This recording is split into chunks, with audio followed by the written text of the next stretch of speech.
శ్రీ గురుభ్యో నమః. శ్రీ రమణ సద్గురు దేవాయ నమః. గురూపదేశ రత్నమాల్లో ఈరోజు నిన్న సర్వజ్ఞత్వము అనే అంశాన్ని గురించి చెప్పుకున్నాం కదా, దాన్ని కొంతవరకు చెప్పుకుని ఆపుకున్నాము. ఒకసారి ముందుగా దాన్ని చూద్దాం.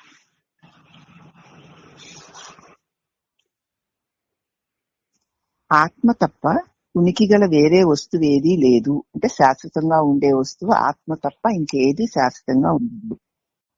అద్వితీయమై వెలిగే ప్రజ్ఞయే సర్వజ్ఞత్వం అవుతుంది తప్ప త్రికాలాల్లో వ్యవహారాలను ఎరిగే అన్యజ్ఞానము సర్వజ్ఞత్వము కాదు. అంచేత ఆత్మ సదా ఎప్పుడూ ఉండేదేదో అదే ఆత్మ, అదే తాను. అది తప్ప సదా ఉండగలిగే వస్తువు ఏదీ లేదు. రెండోది లేనటువంటి ఆ ప్రజ్ఞ ఒక్కటే సర్వజ్ఞత్వం అవుతుంది తప్ప మూడు కాలాలలోని వ్యవహారాలు తెలుసుకునేటువంటి సాపేక్షిక జ్ఞానాన్ని సర్వజ్ఞత్వం అనలేము. అంటే ఇక్కడ ఏమని చెప్పారు, నిన్న వివరణ బాగా చెప్పుకున్నాము, ఇప్పుడు కూడా ఆ వివరణ ఇంకొకసారి చెప్పుకుందాం.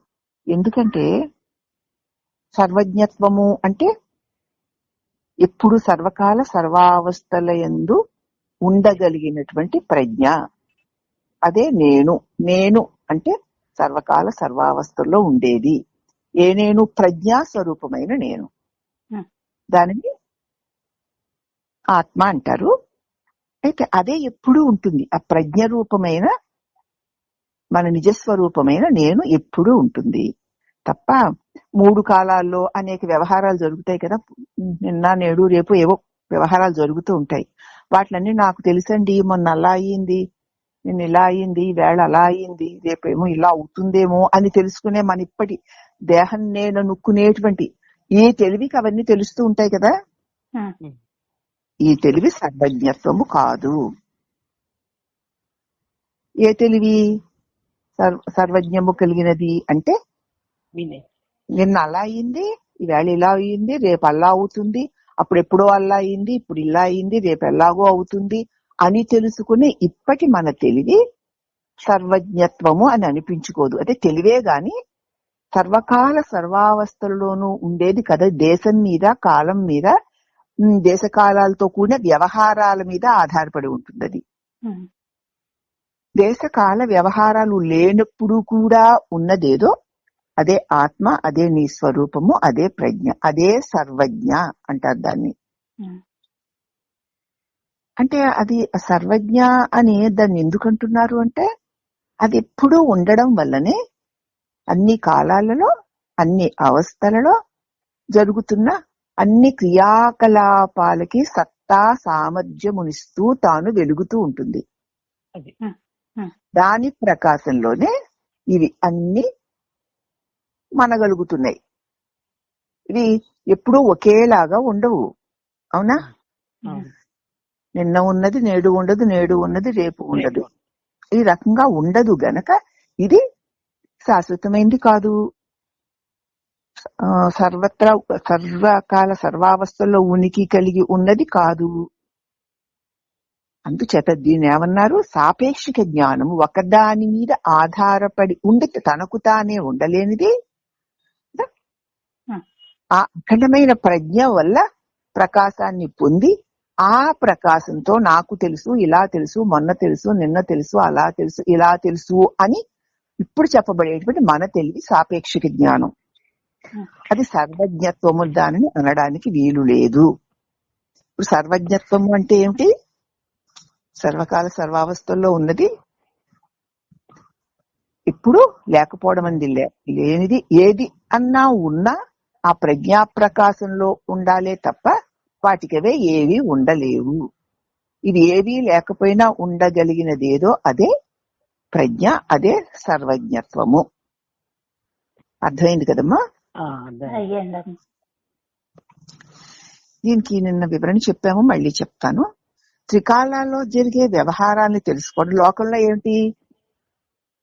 అప్పుడెప్పుడో జరిగినవి, ఇప్పుడు జరుగుతున్నవి, రేపు జరగబోయేవి తెలుసుకోవడం. 64 కళల్లో అపర విద్యలన్నీ నేర్చుకుని ఉండడం. ఇలాంటి రకాలైన అన్య విద్యలన్నీ సర్వజ్ఞత్వం అని లోకులు అంటారు. వాళ్ళు ఇప్పుడు అబ్బా మహా గొప్ప పండితుడండి, గొప్ప జ్యోతిష్కుడండి, గొప్ప వేదాలను తెలుసుకున్నవాడండి. అతడు గతంలో జరిగేవన్నీ తెలుసుకోగలడండి. రేపు జరగబోయేవన్నీ ఇప్పుడు జరుగుతున్న వాటిని కూడా తెలుసుకోగలడండి అంటారు అతన్ని. అదే సర్వజ్ఞుడండి బాబు, ఆయనకు తెలియని విషయం లేదు అంటారు. కానీ ఇవన్నీ కూడా అన్య విద్యలే. అన్య విద్యలంటే ఒకదాని మీద ఆధారపడి తనకు తానే ఉండలేనివాడు అన్నీ తెలుసుకున్నవాడి వల్లే చలామణి అవుతుంటాడు ఈ లోకంలో. వాడిని నువ్వెవరివా అని ప్రశ్నిస్తే వాడు ఏం చెప్తాడు సమాధానం? నీ గురించి అందరి గురించి చెప్తాడు తప్ప తన గురించి ఏమని చెప్తాడు? తన దేహ పుట్టుక నుంచి నా పుట్టుక అప్పుడండి, అంతకు ముందండి, ఇలా మళ్ళీ తన దేహ పుట్టుక గురించే చెప్తాడు తప్ప తన నిజస్వరూపమును అతడు ఎరిగి ఉన్నవాడు కాడు కదా. అతడు తన ఉనికి కోసం ఆ సర్వజ్ఞత్వమైన ప్రజ్ఞ మీద ఆధారపడి ఉండగలుగుతున్నవాడే తప్ప అతడు ఈ దేహంలో ఈ లోకంలో ఈ శాస్త్రాల పఠనాల వల్ల ఒక ప్రత్యేకమైన సాధనలు చేయడం వల్ల కొన్నిటిని సాధించవచ్చు. కానీ వాడు అవన్నీ చేయడానికి వాడికి ఏది ఆధారము అన్న సంగతి వాడికి తెలియదు. అది తెలిస్తే ఇక నేను చేశాను, నాకు ఇంత తెలుసు అంత తెలుసు అని వాడు అనడుగా. అసలు నేనన్నదేమిటో నాకు తెలియదు. ఒకవేళ తెలిసినా కూడా ఈ నేను చేత చేయబడేవి ఏవైనా సరే నిత్య సత్యాలు కావు. ఈ నేనుకి కూడా ఆధారమైనదేదో అదే నిత్య సత్యమును తెలుసుకున్నవాడు సర్వజ్ఞుడు అని చెప్తున్నారమ్మా. అందుచేత మనస్సు సంపూర్ణంగా అణగని సాధకులకు, బావినండి నిన్ను కూడా చెప్పాను ఇది, మనస్సు సంపూర్ణముగా అణగని సాధకులకు తాము ఇంతవరకు నేర్చిన అల్పజ్ఞానముల చేతను అనేక కీడులు రాసులుగా పోగైనాయి. మనకి మనస్సు సంపూర్ణంగా అణగలేదు. ఎంతసేపు మనస్సు దానిలోని గతపు ఇప్పటి వాసనలు, ఆ వాసనలకు అనుగుణమైన వ్యవహారాలు చేస్తూ అట్టి వారు సాధకులుగా ఉంటారు. పరమాత్మ ఏదో గురువో ఏదో శాస్త్రమో లేకపోతే దేవుడో ఏదో భక్తుడుగానో ఉంటారు, వ్యవహారాలు చేసి సాధకులుగా ఉంటారు. సాధకులు ఉన్నారు ఇలాగే అందరూ, భక్తుల రూపంలో ఉండనివ్వండి, కర్మయోగులు అవనివ్వండి, జ్ఞానయోగులు అవనివ్వండి, యోగ మార్గంలో వెళ్లే వాళ్ళు అవనివ్వండి. వాళ్ళు ఆయా సాధన ఎంత చేస్తున్నారు, మనస్సు కనుక సంపూర్ణంగా అణగకపోతే తాము ఇంతవరకు నేర్చుకున్న అల్పజ్ఞానము చేత వాళ్ళు అనేక కీడుని పోగు చేసుకున్న వాళ్ళే అవుతారు. ఎందుకంటే మనసు నుంచే కదా ఇవన్నీ సంక్రమించాయి మనకి. ఇందులోనే కదా వాసన రూపంలో ఆకృతిని ధరించింది మనసు. అవన్నీ అలాగే ఉంచుకుని ఆ వాసనలు అణగకుండా ఈ సాధన చేసాం, ఆ సాధన చేసాం, ఈ పూజ చేసాం, ఆ పూజ చేసాం, లేకపోతే ఈ యజ్ఞం చేసాం, ఆ యజ్ఞం చేసాం, ఆ దానం చేసాం, ఈ దానం చేసాం, లేకపోతే ఈ శాస్త్రం వచ్చు, ఆ శాస్త్రం వచ్చు, ఈ మహిమలొచ్చు, ఆ మహిమలొచ్చు అంటూ ఇవన్నీ చేసుకుంటూ వస్తూ వాట్ల కోసం సాధనలు చేస్తూ ఆ సాధనా మార్గంలో మనస్సులో వాసనలు పూర్తిగా అణగని వారు ఇంతవరకు నేర్చుకున్నటువంటి అల్ప జ్ఞానాల చేత ఆనాడు అలా చేస్తే ఇలా వచ్చిందిగా, ఇలా చేస్తే అలా వచ్చింది కాబట్టి ఇది చేస్తా అది వస్తుంది, ఏదో ఒకటి వీడు చెయ్యాలి ఎందుకంటే అక్కడి నుంచి ఏదో రావాలి, అప్పుడెప్పుడో వచ్చింది కాబట్టి ఇప్పుడు చేస్తే ఇప్పుడు వస్తుంది అని చేసేవాడు అనమాట. ఇలాగా ఈ అల్పజ్ఞానం చేత అనేక కీడులను, అంటే కీడు అంటే నేను చెప్పాను కదా, చావు పుట్టుకులు కలగడమే కీడు, జన్మలు కలగడమే కీడు. వాసనలు ఉండిపోతాయి, వాసన జన్మ కారణం అవుతాయి. మళ్ళీ వస్తావు, మళ్ళీ ఇప్పుడు పుట్టావు, ఇప్పుడు దాకా పెరిగావు, ఏమిటో ఉద్ధరించావు, ఎవరిని ఉద్ధరించావు, ఏం సంపాదించుకున్నావు, ఏది మిగులుతుంది నీకు, ఏది రేపు పట్టుకుపోతావు. నీ ముందు వారందరూ ఏం పట్టుకుపోయారు అన్న జ్ఞానం లేకుండా ఇలా చేసా అలా చేసా, అందుకు చేసా ఇందుకు చేసా, అలా వస్తే ఇలా చేస్తా, ఇలా వస్తే అలా చేస్తా అని చేసే వాళ్ళందరూ కూడా వాళ్ళ మనసు సంపూర్ణంగా అణగక ఇంకా తాము నేర్చుకున్న విద్యలు, తాము చేసిన పుణ్యకార్యాల యొక్క ఫలితాలు, తాము సంపాదించిన ఆస్తిపాస్తుల వైభవాలు మళ్ళీ మళ్ళీ మననం చేసుకుంటూ ఇంత గొప్ప అంత గొప్ప ఇలాగా అనుకుంటూ మనసులోకి ఇంకా వాసనలు పేర్చుకుంటారు. మనసులో ఉన్న వాసనలు ఎంత దట్టంగా ఉంటూ ఉంటాయో అప్పుడు ఈ శరీరం పోయిన తర్వాత మళ్ళీ ఇంకొక శరీరంలోకి మళ్ళీ వస్తాడు. అంటే వాడు ఏం చేస్తున్నాడు అనమాట, అనేక అనేక కీడును రాసులుగా పోగేసుకుంటున్నాడు. అంటే జన్మ పరంపరల కుప్పల్ని తయారు చేసుకుంటున్నాడు వాడు. జన్మ పరంపరల కుప్పల్ని తయారు చేసుకుంటున్నాడు వాడు. ఇంకా తమకి తెలియని విషయాలన్నింటినీ ఇంకా తెలుసుకుంటా, ఇంకా ఇలా తెలుసుకుంటా, నాకు అలా తెలిసింది, నాకు ఇలా తెలుసు, ఇంకా తెలుసుకుంటా, ఇంకా ఏదో చేస్తా, ఆకాశంలోకి వెళ్తా, చంద్రమండలంలోకి వెళ్తా, నక్షత్ర మండలంలోకి వెళ్తా, ఇక్కడికి వెళ్తా, అక్కడికి వెళ్తా, లేకపోతే ఇది సంపాదిస్తా, అది సంపాదిస్తా అని అనుకుంటూ ఉండడం చేత ఆ అజ్ఞాన మోహాంధకారం ఇంకా దట్టమవుతూ పెరుగుతూ మళ్ళీ మరి జన్మలు అనేటువంటి రాసులను పోగేసుకుంటాడే తప్ప సత్ప్రయోజనాన్ని ఏమాత్రము పొందలేడు. జన్మ మృత్యువుని వాడు దాటలేడు. ఇదమ్మా ఇక్కడ సమాచారం. కేవలము సస్వరూపమైన తన్ను అంటే ఆత్మని, తనెవరు? కేవలము సత్స్వరూపము ఉంది, అది ఆత్మ, అదే నేను. అట్టి తనని అనేక విషయాలను తెలుసుకునే ఒక మనిషిగా అనుకుని అజ్ఞాని మోహాన్ని చెందుతున్నాడు. తను సస్వరూపమై ఉన్నాడు. తన సస్వరూపమునందు సర్వ విశ్వము వెలుగుతూ ఉండగా, అట్టి స్వరూపము తానై ఉండగా ఒక శరీరము నేను మనిషిని అని అజ్ఞాన మోహంలో చిక్కుబడిపోయి ఉన్నాడు వాడు. ఆ మోహం చేత అసత్య దృశ్యమైన ఈ ప్రపంచాన్ని సత్యము అంటాడు. ఈ ప్రపంచమంతా సత్యం, నిత్యం, శాశ్వతం అంటాడు. కళ్ళారా చూస్తూనే ఉంటాడు. నిన్న ఉన్నట్లు ఈ రోజు ఉండడం లేదు, ఈ రోజు ఉన్నట్లు రేపు ఉండడం లేదు. చూస్తూనే ఉన్నాం కదా మనం. అలాగే వ్యక్తులు కూడా నిన్నటి అభిప్రాయాలు ఇవాళ లేవు, ఇవాళ అభిప్రాయాలు రేపు ఉండవు. నిన్నటి ఇష్టాలు ఇవాళ ఉండవు, ఈవేళ ఆ ఇష్టాలు రేపటికి ఇష్టాలుగా మారుతాయి. అలాగే నిన్నటి ఆరోగ్యం ఈ రోజు ఉండదు, ఈ రోజు ఆరోగ్యం రేపు ఉండదు. ఈ రోజు రోగం ఉంది కదా అని రోగమే ఎల్లకాలము ఉండదు, ఈ రోజు భోగం ఉంది కదా అని భోగమే ఎల్లకాలం ఉండదు. ఇవన్నీ జరుగుతున్నాయి కదా మనకి. ఊహ తెలిసినప్పటి నుంచి చూస్తూనే ఉన్నాం కదా. అవన్నీ చూస్తూ కూడా ఈ ప్రపంచాన్ని అప్పుడు క్షణక్షణానికి ఇలాగ అన్ని శరీరం మారిపోతుంది, అయిష్టాలు మారిపోతున్నాయి, మనసులో అభిప్రాయాలు మారిపోతున్నాయి, తర్వాత బంధుమిత్రుల సంబంధ బాంధవ్యాల్లో మార్పులు వస్తున్నాయి, ఆస్తి పాస్తుల్లో మార్పులు వస్తున్నాయి, శరీరపు ఆరోగ్యాల్లో మార్పులు వస్తున్నాయి. వస్తున్నాయా? మరి ఎవరైనా రాని వాళ్ళు ఉన్నారా? మరి అన్నీ మారిపోతూ ఉంటే సత్యం అంటావేమిటి? ఇది నిత్యమాట. ఎప్పుడు ఇలాగే ఉంటుంది ప్రపంచం. నాకు తెలుసు, ఏం తెలుసమ్మా నీకు అని ప్రశ్నిస్తే తప్పు. ఏమీ తెలియదు అని తెలుసుకోవడానికి అహంకారం. ఏం తెలుసు మనకి చెప్పు. నిజంగా మనం పరిశీలించి చూస్తే నాకేమీ తెలియదు అని తెలుసుకున్న వాడే శుద్ధుడమ్మా. వాడు ఎప్పటికైనా బాగుపడతాడు. నాకు తెలుసు, ఎప్పుడో తెలుసు, ఇప్పుడో తెలుసు, అలా తెలుసు అన్నవాడు ఎప్పటికీ వాడు బాగుపడడు. బాగుపడడానికి మార్గం చూసుకోడు. తన తెలియని తనాన్ని తెలిసిన తనంగా చలామణి చేసుకుంటాడు. అవునా? నాకు తెలియదు. ఏం తెలుసమ్మా? చిన్నప్పుడు నువ్వు పాపగా పుట్టినప్పుడు నీకు ఏం తెలుసు? మనకే అన్ని తెలుస్తాయి.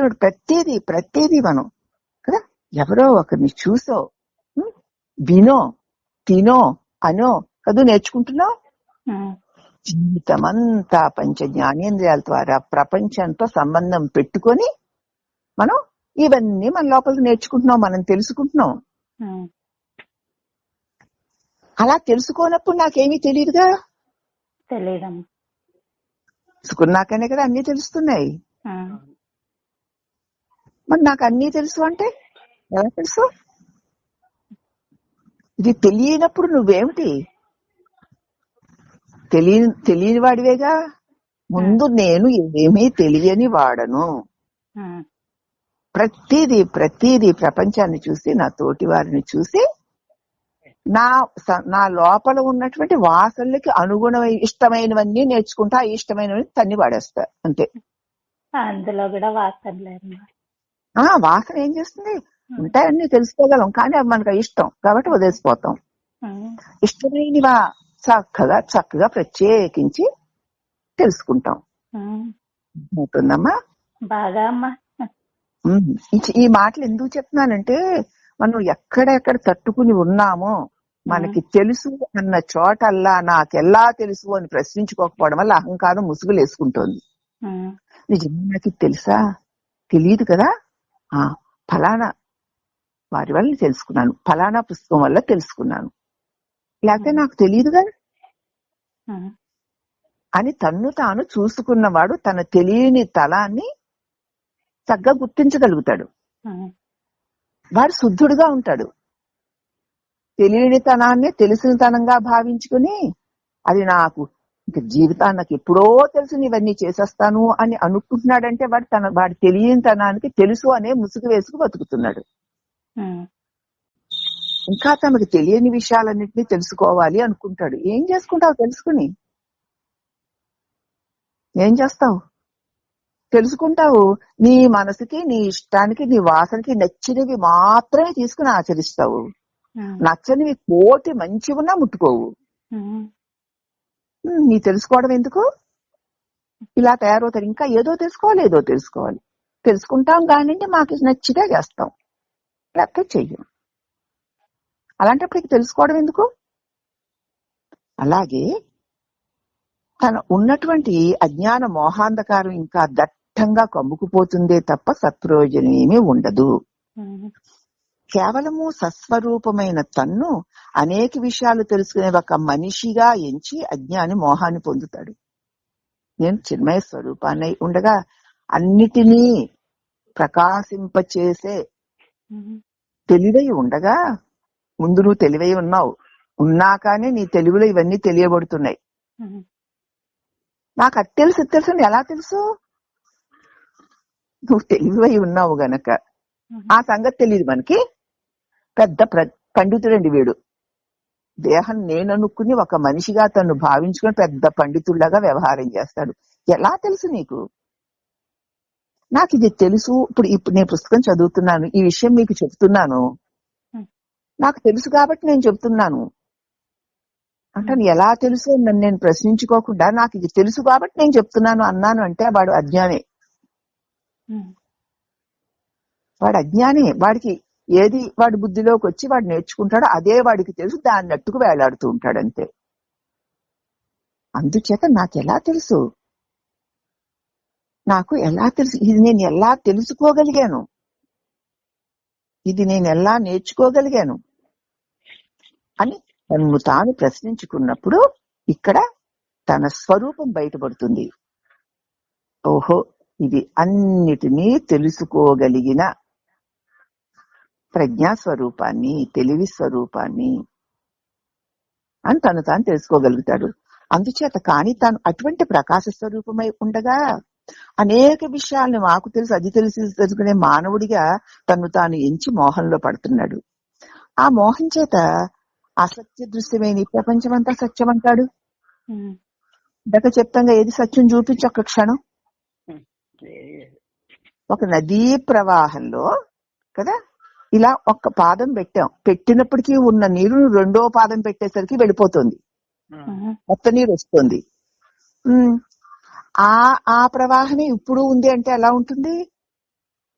అలాగే కనపడుతుంది గాని ఒక్క లిప్త మాత్రం కూడా ఆ నీరే ఉండడం లేదు. ఆ నీరు మారిపోతుందమ్మా, వెళ్ళిపోతుంది. నీటి ప్రవాహం మాటికి వెళ్ళిపోతుంది.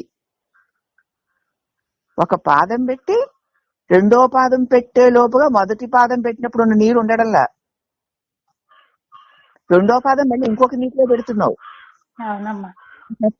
మరి ఇంకా అలాగే ఆ నదీ ప్రవాహంలాగే కాలం ఈ క్షణంలో ఉన్నది మరుక్షణం ఉండడం లేదు, కాల ప్రవాహం అంటారు. అందుకే కాబట్టి నిన్న ఉన్నట్టు నేడు ఉన్నాను అని అనుకోవడం ఎలా ఉంది? ఇప్పుడు ఒక కాలు పెట్టి నువ్వు రెండో కాలు పెట్టే లోపుగా ఆ నీరు వెళ్ళిపోతుంటే దీనిలోనే ముందు కాలు పెట్టిన దానిలోనే రెండో కాలు పెట్టాను అనుకుంటే ఎలా ఉంటుందో, కాల ప్రవాహంలో ప్రతి క్షణం శరీరంలోను, పరిస్థితుల్లోను, పరిసరాల్లోనూ, మనోభావాల్లోనూ, ఇష్ట అయిష్టాలు ప్రతి క్షణం మార్పు మార్పు మార్పు వస్తూనే ఉంది. సూక్ష్మ దృష్టి లేని వాడికి మార్పు అసలు కొంచెం కూడా గోచరించదు. వాడికి పట్టదు కూడాను. పట్టించుకోవాలి, అది ఏమిటో కొత్తగా ఉంది మాట, దాన్ని ఏదో తెలుసుకుందాం నేను అని కూడా అనిపించదు. అవేంటో అనిపిస్తుంది అనమాట. నిజంగా ఎప్పుడైనా ఒక నది దగ్గరికి వెళ్ళి చూస్తే ఇలా ఎవరైనా పరిశీలించారా? బాబాయ్ వరకల పరుగుల మీద వెళ్ళిపోతోంది నది అంటారు. మరి ఆ నదిలో స్నానం చేశామంటారు. నువ్వు దిగేటప్పుడు ఉన్న నీరు నువ్వు లేచేసరికి లేదు అక్కడ.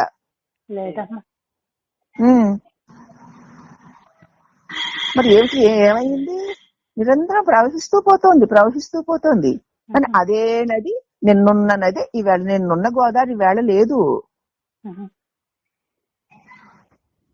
అలాగే నిన్న ఈ కాల ప్రవాహంలో నిన్న ఉన్న జగత్తు ఈ రోజు లేదు. ఈ రోజు ఉన్న జగత్తు రేపు ఉండదు. ఇట్టి జగత్తుని పరిశీలించి కూడా సత్యం నిత్యం అంటావేంటమ్మా? ఇదిగో ఈ దేహమే నేను మనిషిని అన్న మోహంలో ఉన్నవాడు ఆ మోహం దట్టంగా పట్టడం చేత అసత్యమైన దృశ్యమానమైన ఈ ప్రపంచాన్ని సత్యము నిత్యము అన్నట్టు చూస్తాడు. అట్టి అజ్ఞానికి, అట్టి వాడికి పలు విధాలైన విద్యలు తెలుసుకోవడమే గొప్ప. 4 ముక్కలు చేసేసరికి, 4 విషయాలు చేసేసరికి మాకు ప్రపంచం అంతా తెలుసు. పుట్టినప్పటి నుంచి మేము ఇంతే అంటారు. వాడిని సర్వజ్ఞుడు, అహా తెలివైన వాడు, విజ్ఞుడు, పండితుడు అని వాడిని అనొచ్చా? కాబట్టి అయితే నిజమైన సర్వజ్ఞుడెవడు? నిర్మోహి అయిన జ్ఞానికైతే ఆ విద్యలన్నీ కేవలం వెర్రితనం తప్ప మరొకటి కాదు. ఎన్ని తెలుసుకున్నా ఎంత గొప్పవాడివైనా అదంతా వెర్రితనమే. ఎందుకంటే తన్ను తానెరగడుగా వాడు. తన్ను తాను మరిచిన తాగుబోతో పిచ్చివాడో అతడు క్రియలన్నీ ఎలా ఉంటాయి? పనికి మాలిన పనులుగానే ఉంటాయి. చూసే వాళ్ళకి అస్సలు సర్వసహజంగా చేసే పనులాగా ఉండవు. ఆ జ్ఞాని కూడా మనం శరీరం నేను మనిషిని అనుకుని ఈ ప్రపంచం సత్యం అనుకుని, నిత్యం అనుకుని, ఇంకా ఇది నేర్చుకుంటా, అది తెలుసుకుంటా, అలా తెలుసుకుంటా, ఇలా తెలుసుకుంటా అని అనుకుని మోహంలో పడే వాళ్ళందరూ వెర్రి వాళ్లే తప్ప వాళ్ళు తెలుసుకున్న వాటి వల్ల ఏ ప్రయోజనము లేదు. ఇవన్నిటినీ తెలుసుకునేది దేని వల్ల? దాన్ని తెలుసుకోకపోతే ఇవన్నీ పిచ్చివాడి, తాగుబోతువాడి పనుల వంటివే అంటున్నారమ్మా. తాను అన్యాన్ని తెలుసుకునే జీవుడే అని ఎంచి మోహంలో పడినప్పుడు నేను నాకంటే వేరుగా ఉన్న వాటిని తెలుసుకునేటువంటి జీవుడిని నేను అన్న మోహంలో పడినప్పుడే అయ్యో నేను కించిజ్ఞుడను, నాకేమీ తెలియదు, నాకు కొంచెమే తెలుసు, నాకు ఇంకా తెలుసుకోవాలి, అది తెలుసుకోవాలి, ఇది తెలుసుకోవాలి, అవి నేర్చుకోవాలి, ఇవి నేర్చుకోవాలి, అది వినాలి, ఇది వినాలి, అక్కడ ఏమైందో తెలుసుకోవాలి, వాళ్ళింట్లో ఏమైందో తెలుసుకోవాలి, ఇవన్నీ తెలుసుకోవాలనుకుంటాడు. ఒకవేళ తెలియకపోతే అయ్య బాబోయ్ నాకెందుకు తెలియలేదు, అదేదో ధనరాశులని పోగొట్టుకున్నట్లే. అలాగా నేను కించిజ్ఞుడను అని దుఃఖపడవలసి వస్తుంది. అన్ని తెలిస్తే ఏమిటి అందరికీను? ఎంత తెలుసుకున్నా ఇంత తెలుసుకోవాల్సినవి మిగిలిపోతూనే ఉంటాయి కదా.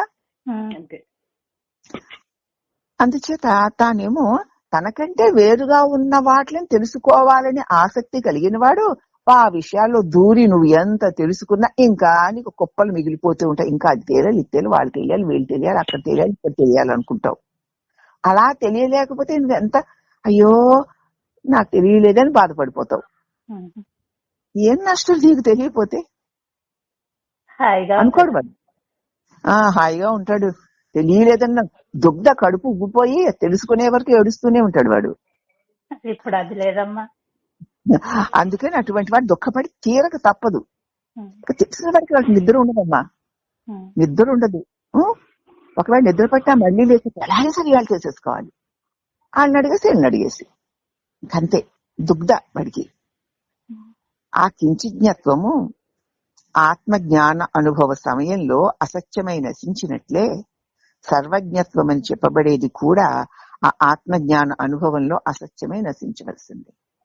సో ఎవరికి ఏదైనా ప్రశ్న కలిగినప్పుడే ఇప్పుడు తెలియలేదు, నష్టం ఏమిటమ్మా? ఏం లేదమ్మా.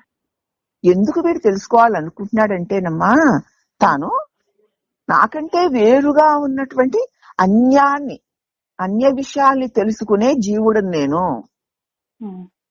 అనుకుంటున్నాడు కనుక ఈ విషయ అన్వేషణ అది అంతులేనిది, వాడికి అందనిది, అందుకని వాడు దుఃఖిస్తాడు. కానీ మరి అసలు నేనెవరు అని కనుక తన్ను తాను ప్రశ్నించుకుంటే తాను సచ్చిత్ స్వరూపాన్ని, కేవలం సత్స్వరూపాన్ని, నేను తెలివి స్వరూపాన్ని, అట్టి నేను తెలివినై ఉన్నాను గనకనే ఈ తెలియబడేవన్నీ ఉండగలుగుతున్నాయి. ఇవి ఏవి క్షణక్షణం ఇవి మారిపోతూ ఉండడం అతి స్పష్టంగా నా తెలివిలో తెలియబడుతోంది. అది మారుతున్న తెలివి స్వరూపమైన నా తెలివి గాని నేను గాని మారడం లేదు. మారుతోందా అని ఎవరికి తెలుసుకుంటాడో అతడు ఆత్మజ్ఞాన అనుభవ సమయంలో అసత్యమై నశించినట్లే సర్వజ్ఞ. మీకు ఆత్మ అనుభవం కలిగాక నేను నాకు తెలియాలి, ఇది తెలియాలి, అది తెలియాలి, ఇది తెలుసుకున్నా, అది తెలుసుకున్నా అనుకునేవాడు అక్కడ ఉండడుగా. వీడు అన్నిటినీ తనకంటే అన్యంగా ఉన్న వాటిని తెలుసుకోవాలని ఆరాలు తీసుకుని అలా చేయాలి, ఇలా చేయాలని, ఇది నేర్చుకునేవాళ్ళు కూడా ఇది ఎన్నో నేర్చుకుంటారు. ఎన్ని నేర్చుకుంటే మాత్రం ఏమిటి? స్వభావం మారదు, తీరుతెన్నులు మానవు, వాసనలు మానవు, అహంకార మమకారాలు రాగ ద్వేషాలు మారవు. ఇది నేర్చుకున్నాను ఏం చేసుకుంటాడు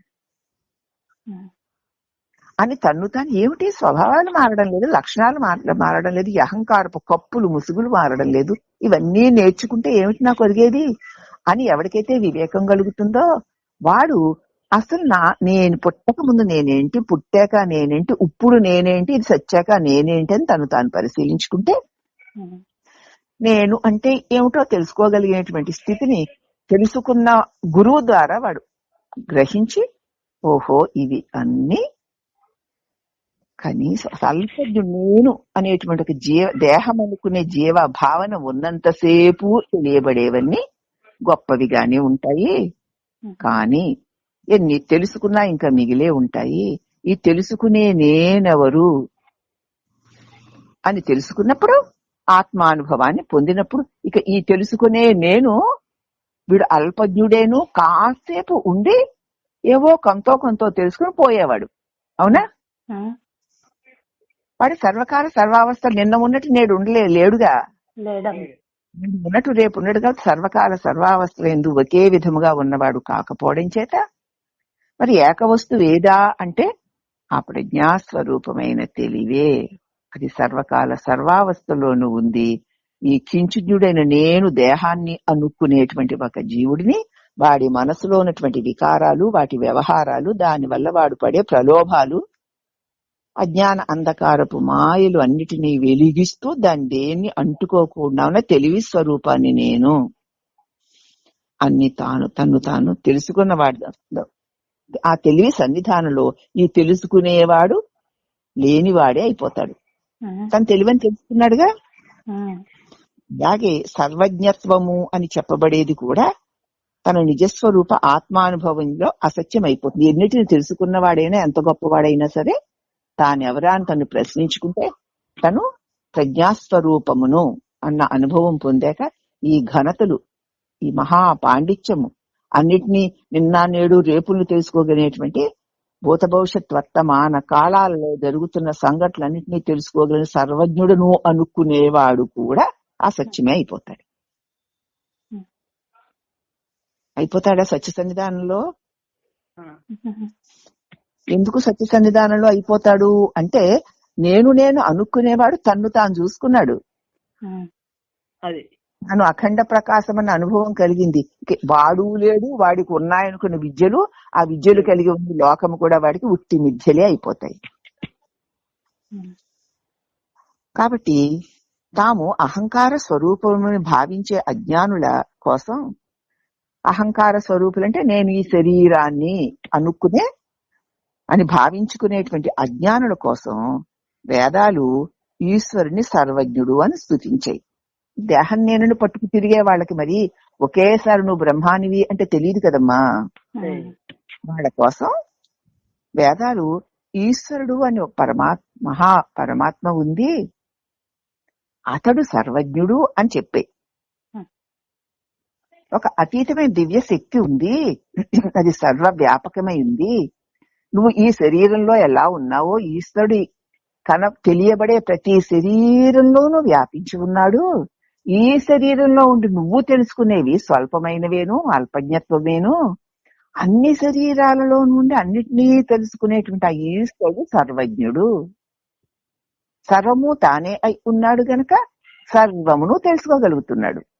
నువ్వు ఈ కాస్త శరీరమే నేననుకుంటున్నావు గనక నీ బుద్ధిలో ఉన్న వాసనలకు అనుగుణమైన వాటినే తెలుసుకుంటూ నువ్వు కించిజ్ఞుడివై ఉన్నావు. అవునా? అందుచేత వేదాలు ఏం చేస్తాయంటే దేహం నేనని భావించుకుని భ్రమలో వాళ్ళ రాగద్వేషాది వాసాలకు అనుగుణమైన వ్యవహారాల వైపు ఆకర్షింపబడిపోయే వాళ్ళందరినీ కూడా సరైన మార్గంలో పెట్టడానికి నీ తెలివితేటలెంతరా, నీకేమని తెలుసు గనక ఏం తెలుసు నువ్వు వివరీగుతున్నావు. నీకు ఏమీ తెలియదని తెలుసుకోగలిగితే అప్పుడు నువ్వెవరో నీకు తెలుస్తుంది. కాబట్టి నువ్వు అల్పజ్ఞుడవేను అని మనకే తెలుస్తుంది. మనకి ఎన్నని తెలుస్తాయి, ప్రపంచంలో ఎక్కడెక్కడ ఏమేమి ఉన్నాయి ఏం తెలుసు. కాబట్టి దేహం నేననుకునేవాడు అల్పజ్ఞుడు. అట్టి వారి కోసం వేదాలు ఈ దేహంలో ఉన్నటువంటి నీవు జీవుడివై అల్పజ్ఞుడివై ఉన్నావు, కానీ అన్ని దేహాలలోనూ చైతన్యాన్ని కలిగిస్తూ శక్తిని కలిగిస్తూ ప్రకాశింపచేసేటువంటి ఒక అతీతమైన మహాశక్తి ఉంది. ఆ శక్తే ఈశ్వరుడు, అతడే సర్వజ్ఞుడు. నీకు కొన్నే తెలుసు, ఆయనకి అంతా తెలుసు, అన్నీ తెలుసు అని ఈశ్వరుని స్తుతిస్తున్నాయి. దైవాన్ని గురించిన అనుభవ జ్ఞానం కలిగినప్పుడు ఆ ఈశ్వరుడెవడు అని గనక ప్రశ్నించి దైవాన్ని గురించిన అనుభవ జ్ఞానం గనక మనకి కలిగితే సత్యమై నిత్యమై పూర్ణమై ఏకమై సహజమై ఉండే ఆ దైవం దేనిని ఎరుగుటలేదు అని తెలుస్తుంది. అబ్బా చూడంత చక్కటి మాట. ఏం తెలుసు నీకు? సత్యమై ఉన్నాను, నిత్యమై ఉన్నాను, పూర్ణమై ఉన్నాను, ఏకమై ఉన్నాను, సహజమై ఉన్నాను. అట్టి నేను తెలుసుకోవడానికి నాకంటే ఇంకొక విషయమే లేదు.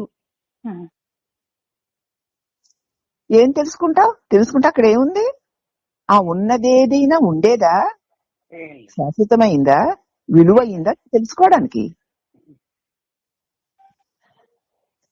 అని తను తాను తెలుసుకున్న వాడికి ఇక తెలుసుకోవలసిన అవసరమే లేకుండా ఉంటాడు. అతడు దైవము, అతడు సత్యమైనవాడు, నిత్యమైనవాడు, పూర్ణమైనవాడు, ఏకైకమైన ఒకే ఒక ప్రజ్ఞా ప్రకాశం. అది ప్రకాశిస్తూనే ఉంటుంది. ఆ ప్రకాశానికి తెలుసుకోవలసిన అవసరమే లేదు. అవునా? ఆ ఏకైకమైన సహజంగా ఉండే ఆ దైవం దేనిని తెలుసుకోవడం లేదు, ఎందుకంటే అవసరం లేదు. సూర్యుడికి ఏం పని ఈ లోకంతో? ఈ లోకంలో ఎవరెవరైనా వెతుకుతుందా వీడు ఫలానా వాడు పండితుడు వీడు కాడు అని వాళ్ళంక చూసి వాళ్ళకి వ్యాఖ్యానాలు పేర్లు బిరుదులు ఇస్తుందా? వీడు వెధవాని ఏమన్నా తిడుతుందా? సూర్యుడికి ప్రకాశించడమే పని అంతే. తన ప్రకాశంలో ఏవి జరుగుతున్నా వాటిని తెలుసుకోవాల్సిన అవసరం ఆయనకి లేదు. అవునా? అలాగే దైవము అంటే ఎవరో తెలిసినప్పుడు ఆ దైవము దేనిని ఎరుగుటలేదు, ఉంది, ప్రకాశిస్తుంది. దాని సన్నిధానంలో ఎన్ని మహాత్యాలు జరగనివ్వండి, మహా దివ్య ఘనకార్యాలు జరగనివ్వండి, దాని ప్రకాశంలో జరుగుతూ ఉంటాయి. సూర్యప్రకాశంలో జీవులు లేచి ఎన్ని ఘనకార్యాలు చేసుకునేవాళ్ళు, హత్యలు చేసుకునేవాళ్ళు, శాస్త్రాలు చదివేవాళ్ళు, పాండిత్యాలు చదివేవాళ్ళు, పాపాలు చేసేవాళ్ళు, పుణ్యాలు చేసేవాళ్ళు, కోటి మంది ఎన్ని చేసుకున్నా సూర్యుడికి ఏమిటి పని? తాను వెలుగుతూ ఉంటాడు. అలాగే నేను ప్రజ్ఞాస్వరూపాన్ని, నా సన్నిధానంలోనే ఏవో ఏవో జరుగుతూ ఉంటాయి, పోతూ ఉంటాయి. అసలు అలా అని కూడా ఆయన అనుకోడు. దేనిని ఎరుగు ముందు మన తెలివి మండ, నీ తెలివిని పెద్దగా ఎక్స్పోజ్ చేసి నాకు తెలుసు అంటూ వాగడం మానే ముందు. నీకేం తెలీదు, తెలియక్కర్లేదు. తెలుసుకోవాలని ఆసక్తి ఉంటుంది, నువ్వు ఆగలేవమ్మా. నాకేమీ తెలియదని అంటూనే చెవులు వెళ్ళవలసిన చోటుకు వెళ్ళిపోతాయి, కళ్ళు వెళ్ళవలసిన చోటుకు వెళ్ళిపోతాయి, కాళ్ళు వెళ్ళవలసిన చోటుకు వెళ్ళిపోతూ ఉంటాయి. నేను నాకేమీ తెలియదు అంటున్నాను, నేను మోసగించుకోవడమే. అవునా? అసలు దేన్ని నేను ఎందుకు తెలుసుకోవాలి? తెలుసుకోవలసిన అవసరం లేదు. అమ్మా, మరి తెలుసుకోకపోతే జీవన వ్యవహారం ఎలా సాగుతుంది అని ప్రశ్న మనకి కదా. చెప్పారు కదా, ఈశ్వరుడు సమస్త శరీరాలలోనూ ఉన్న ఆ అతీతమైన దివ్య శక్తి ఇప్పుడు నేను చేస్తున్నాను అనుకున్నప్పుడు కూడా ఆ శక్తే చేస్తోంది. నువ్వు అనుకున్నా అనుకోకపోయినా ఈ దేహంతో ఏది జరిగిపోతూ ఉంటుంది. అనుకొని నువ్వు అనుకున్న భావానికి అనుగుణంగా అల్లలాడుతూ జీవితాన్ని వృధా చేసుకోకు. ఒక మహాశక్తి ఆధీనంలో అంత జరుగుతోంది అని తెలుసుకొని ఉండంతే. ఎందుకు జరగదు వ్యవహారం? ఎన్నో అనుకుంటాం, ఇలాగా అలాగే ఇలా చేయాలి అలా చేయాలని. అలాగే అయిపోతున్నాయా ఏమిటి? అవడం లేదుగా. మరి ఇంకా నేను అనుకోపోతే ఎలాగండి, తెలుసుకోపోతే ఎలాగండి, పనులు ఎలా అవుతాయండి అనుకోవడమే మహామోహం. నువ్వేం తెలుసుకోక్కర్లేదు, నువ్వేమి ఇలా చేయాలి అనుకోక్కర్లేదు, అవ్వవలసింది అవుతుంది అని ఊరికే ఉండు. ఆ ఊరికే ఉండడమే ఏమీ తెలియక ఉండడం. అదే ఊరికే ఉండడాన్ని మన నిద్రలో ప్రతిరోజు అనుభవిస్తున్నాం. అప్పుడు ఊరికే ఉన్నావు అంతే. ఉన్నాను అని అనకుండా ఉన్నావు, ఇలా ఉన్నా అలా ఉన్నాను అనుకోకుండా ఉన్నావు, పైగా పరమానందమై ఉన్నావు. అప్పుడు ఏం తెలుసు నీకు? ఏమీ తెలియదు. మరి ఎంత బాగున్నావు. చాలా. మరి మెలకువలో కూడా అలా ఉండొచ్చు. మరి ఊరేగింపులు, ఈ గోల ఆ గోల, మొత్తం ప్రపంచం అంతా మనకు తెలిసిపోవాలి. ఎందుకు నీ చెత్త నిండా చెత్త కుప్పలు ఎందుకు పేర్చుకుంటావు? అగో చావు పుట్టుకలు అలలుగా కలిగిన సంసార సాగరంలో కోటి జన్మల మూటలు కట్టుకుంటున్నాం మనం.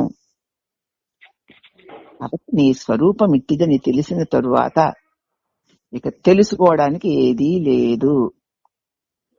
జ్ఞానాన్న పరోజ్ఞానం.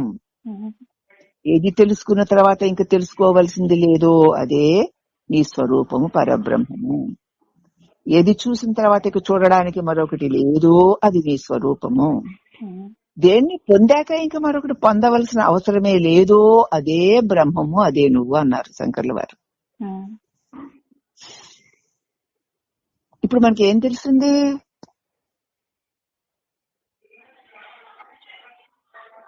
ఏం తెలిసిందే మనకి ఇప్పుడు?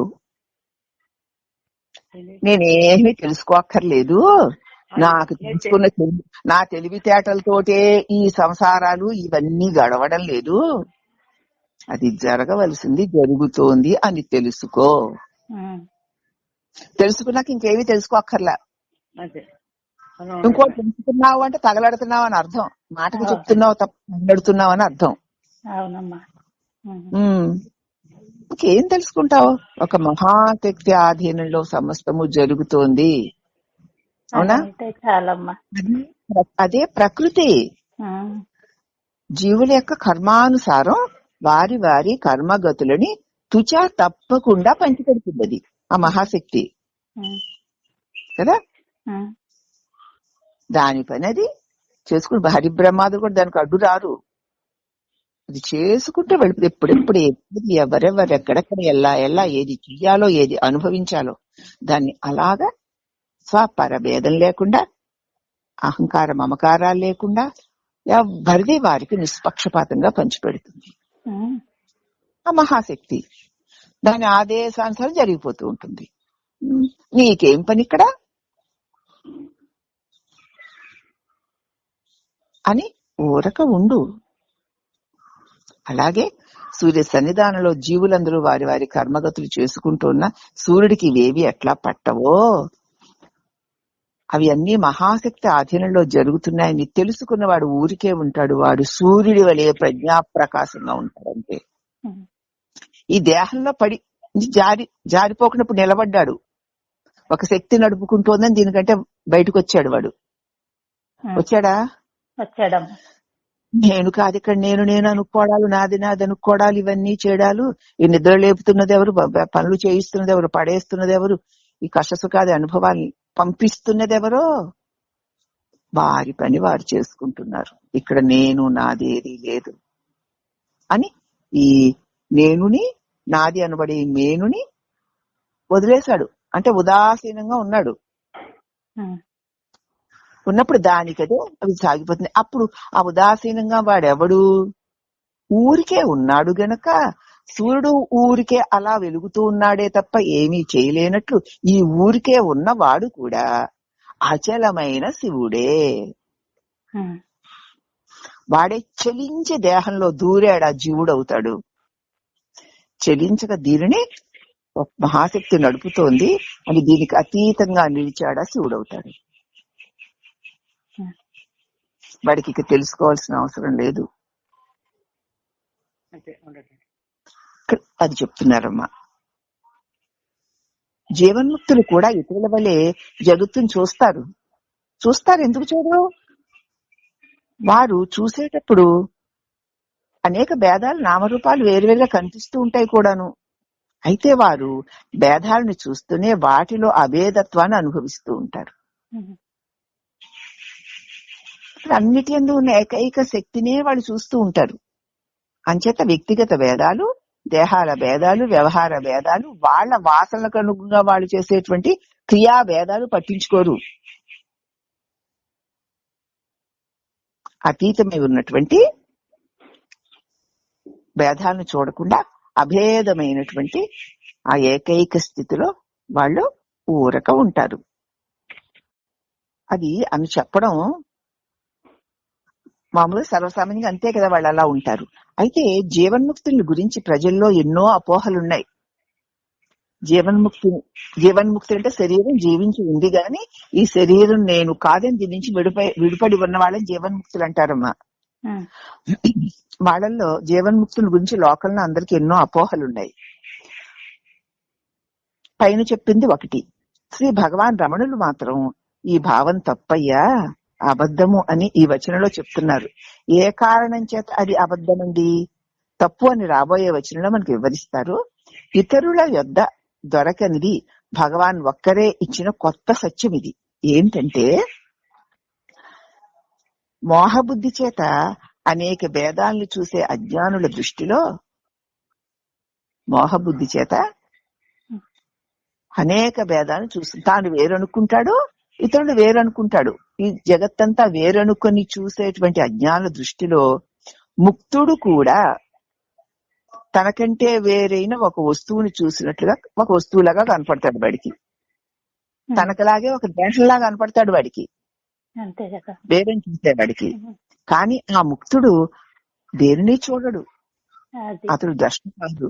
వీళ్ళు ఈ దేహం పట్టుకుని వెళ్లాడే వాళ్ళు వాళ్ళని ఒక వ్యక్తిలాగా చూస్తారేమో గాని అతడు మాత్రం వీళ్ళని వేరే ప్రత్యేకమైన వ్యక్తిగా చూడడు.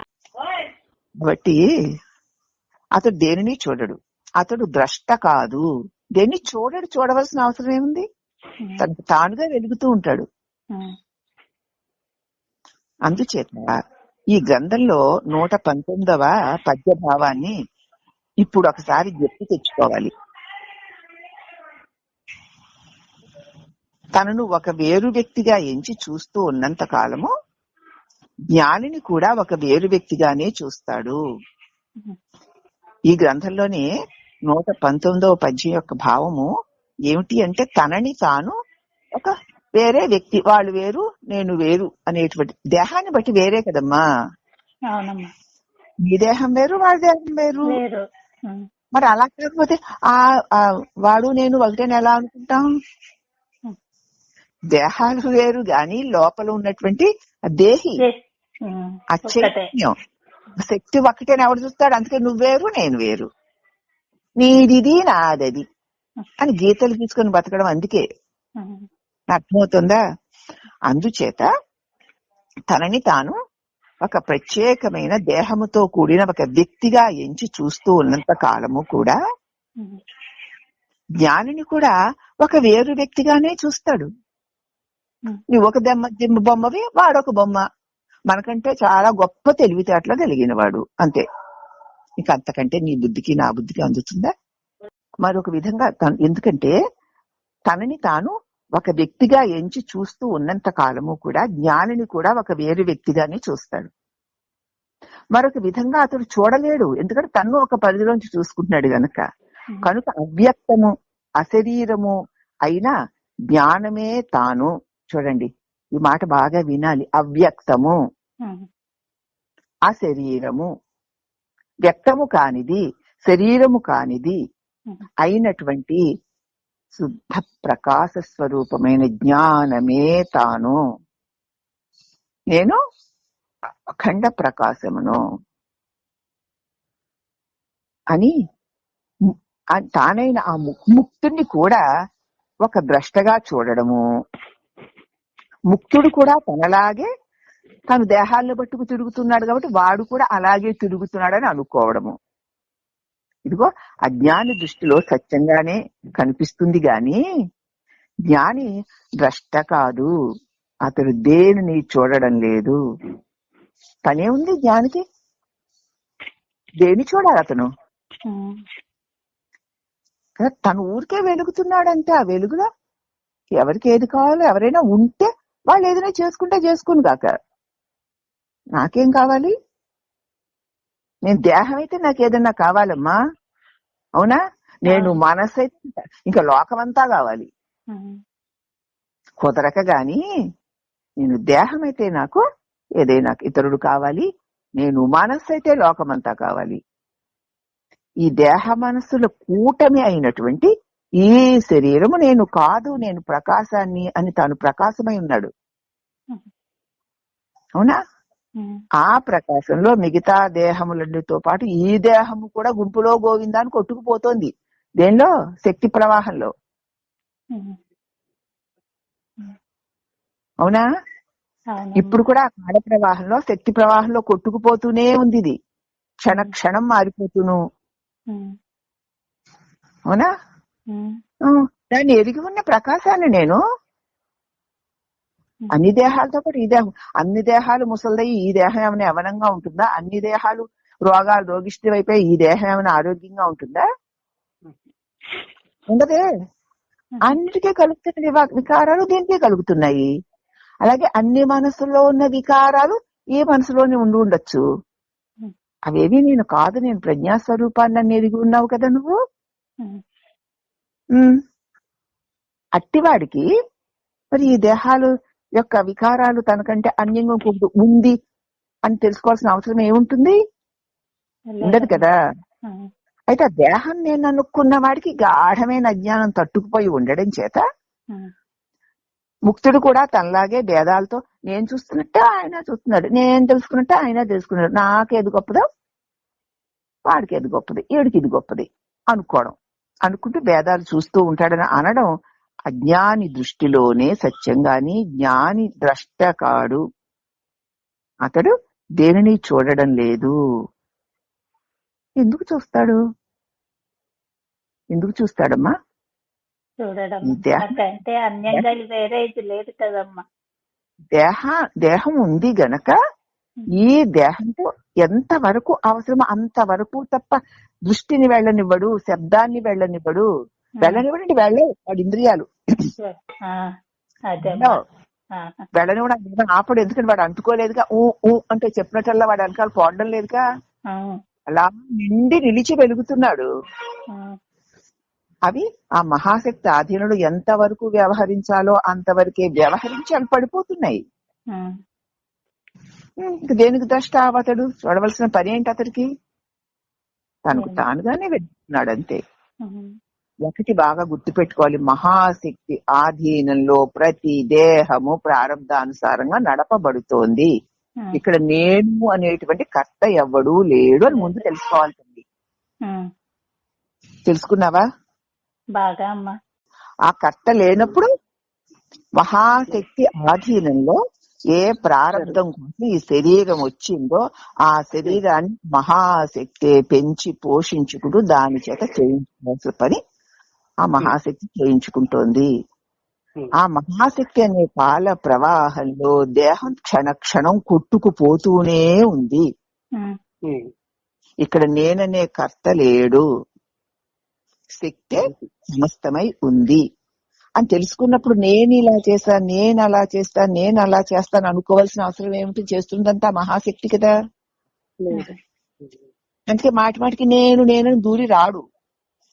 రాకుండా మరి ఎలా ఉంటాడండి అంటే అఖండమైనటువంటి ఆ పరమాత్మ ఈశ్వరుడు అన్నారు కదా, సర్వజ్ఞుడు, అన్నిట్లోనూ ఉన్నాడు. ఆ ఈశ్వరుడు ఎలా ఉన్నాడు? అచలంగా సూర్యుడి లాగా అలా ఉన్నాడు ఆయన.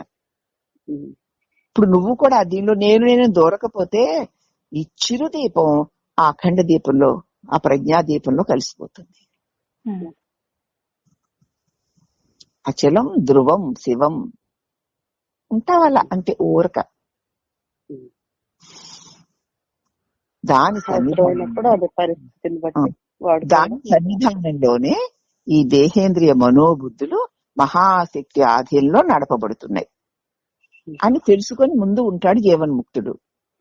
అయితే మరి శరీరం ఉంది కదా, వ్యవహారంలో నేనని అనకపోతే ఎలాగా అని అంటే ఇప్పుడు కూడా నేను ఉంటుంది. అది ఎలా ఉంటుంది? నాది నాది అని అంటించుకునే లక్షణం లేకుండా ఉంటుంది. దేహం ఉంది గనక ఊరికే మోహం, ఒక మాట అంటే ఉలికి పడ్డం కదా, లేకపోతే ఒక పని చేయాలంటే ఉలికి పడ్డం, నాకెందుకు అనుకోవడం, ఇలాగ అనుకోవడం, అలా అనుకోవడం, భుజాలు తడుముకోవడం, ఇలాంటివి ఏమీ ఉండవు. లేకపోతే బాబోయ్ ఇంత కష్టం వచ్చిందని ఏడుపు, ఇంత సుఖం వచ్చిందని పొంగు ఏమీ ఉండవు. ఇంతకు ముందు నేను అనుకున్నప్పుడు నాది నేనైపోయి ఇవన్నీ ఉన్నాయి మనకి. ఇప్పుడు నేను అఖండ ప్రకాశాన్ని, ఈ మహాశక్తి ఈ శరీరాన్ని నడిపిస్తోంది.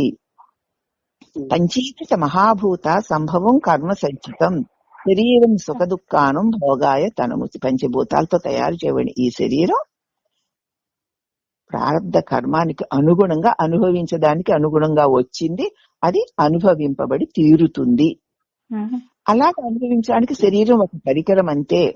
ఎవరికి? నేను నాది అనుకున్న వాడికి అది పరికరం. అనుకోకపోతే ఏమీ లేదమ్మా, అది వస్తుంది, ఏదేదో జరుగుతుంది. ఆ మహాశక్తి నడిపించుకుని అని తెలుసుకున్నాడు, నేను కాదు అనుకున్నాడు. దాని పట్ల ఇప్పుడు ఇది వరకట్లాగా నేను నాది అనే మమకారం లేదు. ఆ విషయాల పట్ల ఊరికి ఆసక్తి లేదు. ఇది చెయ్యాలి, అది చెయ్యాలి, ఇలా తెలుసుకో, ఏం లేవు. ఇంతకు ముందు అన్నీ ఉన్నాయి, అంటించుకొని పట్టిగా తాపడం పెట్టుకుని ఉన్నాము. ఇప్పుడు అన్ని దీనికి ఉన్నాయిగా, నేను నాది కాదు కాబట్టి నేను అంటించుకొని లేను.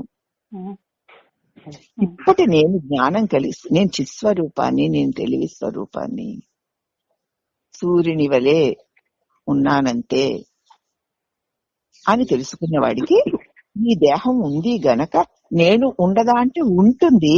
నాది అనే మాలిన్యంతో తాపడం పెట్టుకొని అంటుకొని ఉండదు గనక ఎంత అవసరమో అంతవరకే ఆ శరీరం, ఇంద్రియాలు పనిచేస్తాయి. తర్వాత ఇంకా మళ్ళీ గతాలు భవిష్యత్తులు లోపల వేసుకో. నిన్న అలా అయింది కాబట్టి ఇవాళ ఇలా అవుతుంది కాబట్టి రేపేదో అవేముండవు. ఇంక అక్కడ అసలు కాలంతో పని ఉండదు అక్కడ. ఆ నిమిషానికి అదంతే. అది చేసేసాక ఏం చేసావు అంటే ఏమో అంతే, ఏదో అయ్యింది అంతే.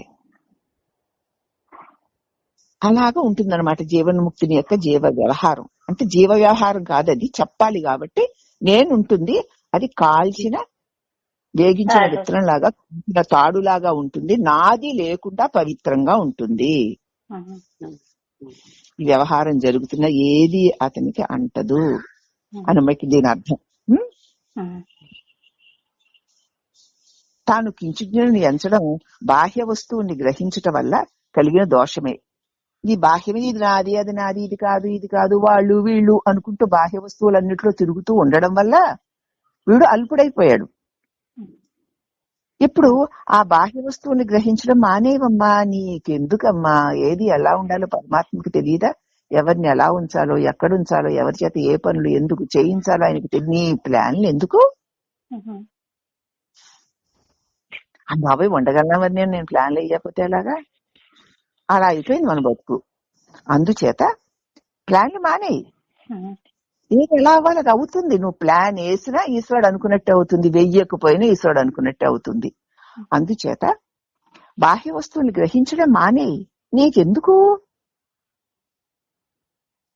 మానేసి ఆత్మవిచార సాధనతో అసలు నేనెవరిని, ఇవన్నీ ఎందుకు నేను అనుకోవడం, అనుకోకపోతే అవ్వవలసింది అవ్వదా, అనుకుంటేనే అవుతుందా, చూస్తా నేను అనుకోను అని ఉండు. అనుకోకపోతే అవ్వదండి అన్నదాన్ని ఫిక్స్ అయిపోయాను తప్ప అనుకోకుండా ఉండి చూస్తా అని ఎప్పుడైనా మనం నిశ్చయించుకున్నామా? అంచేత ఆత్మవిచారణ సాధనతో తన సత్యాన్ని గ్రహిస్తే ఇంకో ఈ అల్పజ్ఞానం నశించిపోయి పూర్ణ జ్ఞానిగా వికసించిపోతావు. అనుకోక్కర్లేదు, అనుకున్నంత మాత్రాన అయిపోవడం లేదు. ఇవన్నీ అనుకోకుండా ఉండి చూడు అంటున్నారమ్మ ఇక్కడ. జీవుల దోష దృష్టికి ఏ ఆత్మ అనేక రూపాల్లో ప్రపంచ రూపంగా దృశ్యమానం అవుతుందో, మనకే కదా, మనం జీవులం కదా, మరి మనకి దోష దృష్టి కలిగి ఉంటాం. నేను దేహాన్ని, నేను జీవుణ్ణి అనుకున్న వాడికి తప్పకుండా ఎంత పండితుడైనా సరే, ఎంత కోటీశ్వరుడు, దోష దృష్టి లేకుండా వాడు ఉండడు. ఆ దృష్టికి తాను ఒక దేహం అనుకున్నాడంటే మిగతావన్నీ తనకంటే వేరుగా ఉన్న అనేక రూపాలుగానే చూస్తాడు. అవునా? గోచరిస్తుందో ఆ అద్వైత ఆత్మను ప్రత్యక్షంగా అనుభవించి అది ఆ విధంగా ఎప్పుడూ ఏది అవ్వడం లేదని, నేను ఎప్పుడూ ఏది అవ్వలేదు, అలాగే ఉన్నాను అని ఎరుగుటయే సర్వజ్ఞత్వము. నేనెప్పుడు ఏది అవ్వలేదు. బాల్యాదిష్వపి జాగ్రత్తాదిషు తదా సర్వావస్థాస్పతి. బాల్యమాది పసి కదా, పసికూన శిశువు స్థితి నుంచి ఇప్పటి వరకు మేనులో అనేక మార్పులు వచ్చాయే తప్ప నాలో ఏ మార్పులు లేవు. మనసులో అనేక మార్పులు వచ్చాయే తప్ప నాలో ఏ మార్పులు లేవు. అవునా? అలాగే దేశ కాల పరిస్థితుల్లో వ్యక్తులతో ఉన్న సంబంధ బాంధవ్యాల్లో మార్పులు వచ్చాయే తప్ప నాలో ఏ మార్పులు లేవు. అవి మారుతున్నాయే తప్ప నేను మారకుండా అలాగే ఉన్నాను గనకనే నా బాల్యాన్ని గురించి, యవ్వనాన్ని గురించి, ప్రౌఢత్వాన్ని గురించి, వృద్ధాప్యాన్ని గురించి, అలాగే ఎప్పుడో గతాన్ని గురించి, ఇప్పుడుని గురించి, రేపుడిని గురించి, ఎవరో వ్యక్తుల గురించి, వాళ్ళ స్వభావాన్ని గురించి, వీటన్ని కలిగి తొలగిపోతుంటే వాటన్నిటినీ తెలుసుకుంటూ నేను మారకుండా ఉన్నానా లేదా? ఉన్నావు కాబట్టి కదా ఎప్పుడో ఎవరి గురించో ఇప్పుడు మాట్లాడతావు, చెప్తున్నావు కదా. ఉన్నావు కాబట్టే కదా ఇవన్నీ నీకు తెలుస్తున్నాయి. ఆ ఉన్న నువ్వు తెలివై ఉన్నావు కాబట్టే కదా అవన్నీ తెలియబడుతున్నాయి. అయితే నీ చేత తెలియబడేవన్నీ మారి నశించిపోతున్నాయి. వాటిని అన్నిటినీ తెలుసుకునే తెలివి స్వరూపమైన నీవు మారడం లేదు. నేను మార్పు లేనివాడను, నేను సదా ఉన్నవాడను. ఇవి అన్ని క్షణక్షణానికి మారిపోతూ నశించిపోయేవే అన్న జ్ఞానం ఎప్పుడైతే కలుగుతుందో, జీవుల దోష దృష్టికి అనేకంగా రూపాలతో ప్రపంచం దృగ్గోచరం అవుతుందో, ఆ అద్వైత ఆత్మను ప్రత్యక్షము అనుభవించిన వాడికి, అనుభవించి అది ఏ విధంగానూ ఏమి నేను ఏ మార్పులు చెందకుండా నిర్వికల్పంగా నిరాకారంగా అలాగే ఉన్నాను అని ఎరుగుటయే సర్వజ్ఞత్వము.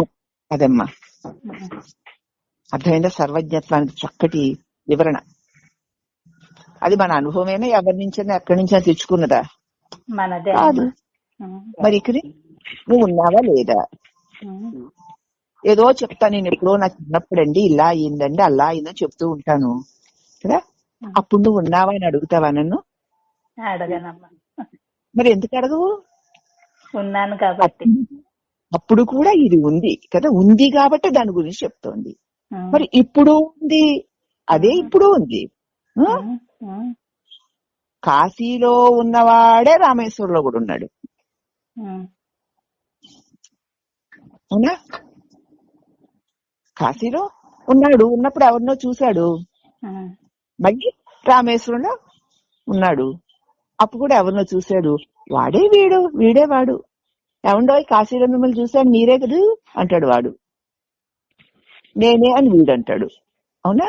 మీరు నేనుగా కాశీలో ఉన్న వాళ్ళమే రామేశ్వరంలో కూడా మీరు నేనుగా గుర్తింపబడుతున్నాం. కాశీ రామేశ్వరం మారే గాని అక్కడ మీరు ఇక్కడ మీరు, అక్కడ నేను ఇక్కడ నేను ఒకటేగా. ఒకటేనా? ఉంటేనే నేను, ఉంటేనే అక్కడ ఇక్కడ, అక్కడ వారు వీరు ఎవరో. నేను లేకపోతే ఏమీ లేవు. ఆ నేను స్వప్రకాశ స్వరూపుడను, అట్టి నేను సర్వజ్ఞుడను. అన్ని తెలుస్తాయి, కానీ వాటితో ఏమాత్రము సంబంధం లేకుండా అవి వచ్చి వెళ్ళిపోతుంటే నిర్వికారంగా ఉన్నానా? మరి ఇక వాటితో నాకేం పని? తన స్వరూపాన్ని తాను తెలుసుకున్న వాడు తన చేత తెలియబడే వాటిని దేనిని పట్టించుకోడు.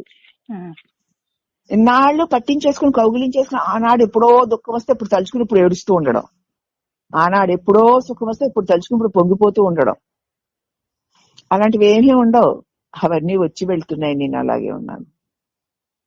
నాకు వీటితో ఏ సంబంధము లేదు. ఆకాశంలోని మబ్బులకి సూర్యుడికి ఏ సంబంధం లేనట్లు అంటనట్లు నా ప్రకాశంలో తెలియబడుతున్నవేవి నిర్వికారంగా నన్ను అంటకుండా ఉన్నాయి. నేను చిరాకాశ స్వరూపాన్ని అని తెలుసుకొని ఉంటాడు.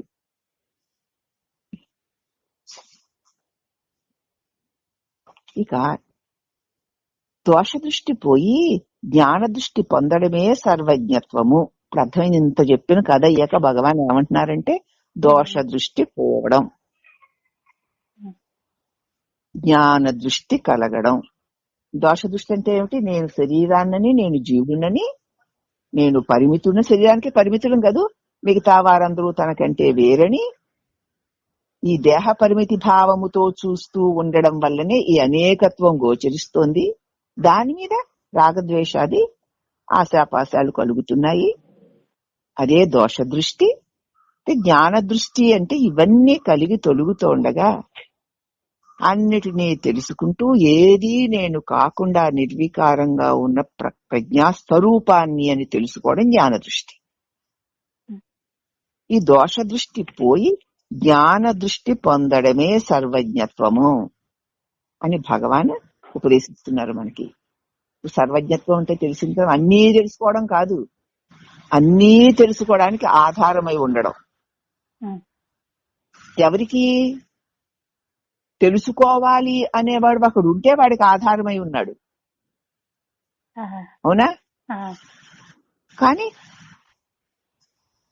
తన స్వరూపానికి ఏమీ తెలుసుకోవాల్సిన అవసరం లేకుండా ఉన్నాడు. అతడు ఇప్పటి మన జీవుడు కాడు. ఈ నేనని లేచిన ఈ జీవుడు అన్ని తెలుసుకోవడానికి ప్రకాశాన్ని ఇస్తూ ఉన్నాడు, అవునా? తాను ఏమీ తెలుసుకోకుండా ప్రకాశిస్తున్నాడు. ఆయన ఏం తెలుసుకోడు. సూర్యుడల్లే ఉండమ్మా, అంతే. సూర్యుడల్లే ఉండు, అయిపోతుంది. సూర్యుడికి ఏం కావాలి? ఏం కావాలి సూర్యుడికి? కానీ వెలుగుతూనే ఉన్నాడుగా. అలాగే ఏకైక ప్రకాశానివి, ఏకైక జ్ఞానానివి నువ్వు.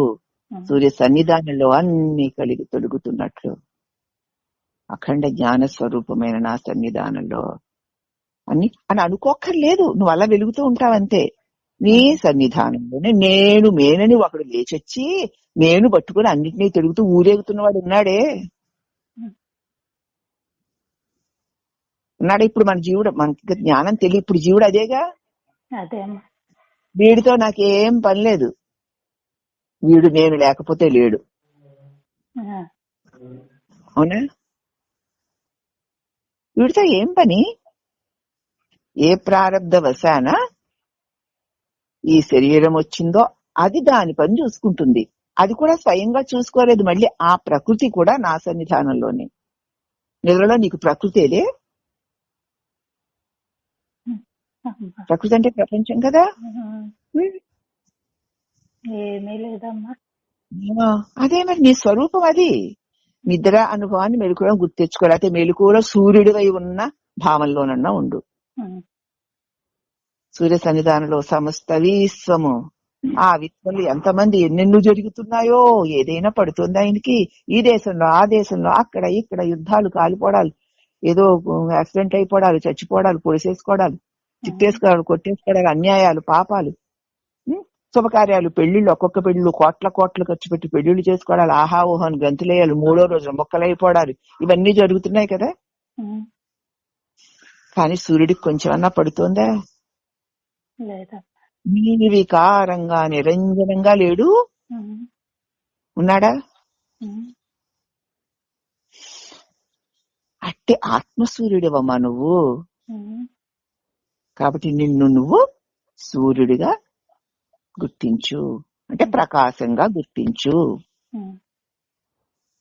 సూర్య సన్నిధానంలో సకల లోకాలు, అనేక సంఘటనలు జరుగుతూ ఉన్న సూర్యుడికి ఎట్లా పట్టవో, ప్రజ్ఞాస్వరూపమైన సన్నిధానంలో ఈ దేహమే కాదు, లోకంలో అన్ని దేహాలు చలించి చరిస్తూ పడిపోతూ ఉన్నా నేను అలాగే ఉన్నాను అనే జ్ఞానంతో సదా ఉండడమే సర్వజ్ఞత్వము. ఎంత బాగా చెప్పారు. ఎలాగా అంటే ఈ 2 ముక్కలు చెప్పి ఆపుతానమ్మా. స్వప్నంలో మనం చూసే కల్పిత వస్తువులన్నీ మనలోనే ఉండి ఉండకపోతే, స్వప్నంలో మనం చూస్తున్నవన్నీ మనలో లేకపోతే అది ఆ స్వప్నంలో కనపడతాయా? కనపడవు. ఒక్క దృష్టిని అర్థం చేసుకో. కలలో ఉన్నవన్నీ నీలో లేకపోతే మనకు కనపడవు కదా. మనకంటే బయట ఉన్నట్టుగా కనపడుతున్నాయి మళ్ళీ. ఇప్పుడు కూడా అంతే. ఏది నీ ఇష్టాలు, రాగద్వేషాలు, మంచి చెడ్డలు, ఇవన్నీ నీ లోపల ఉన్నవే నీకు బయట కనపడుతున్నాయని.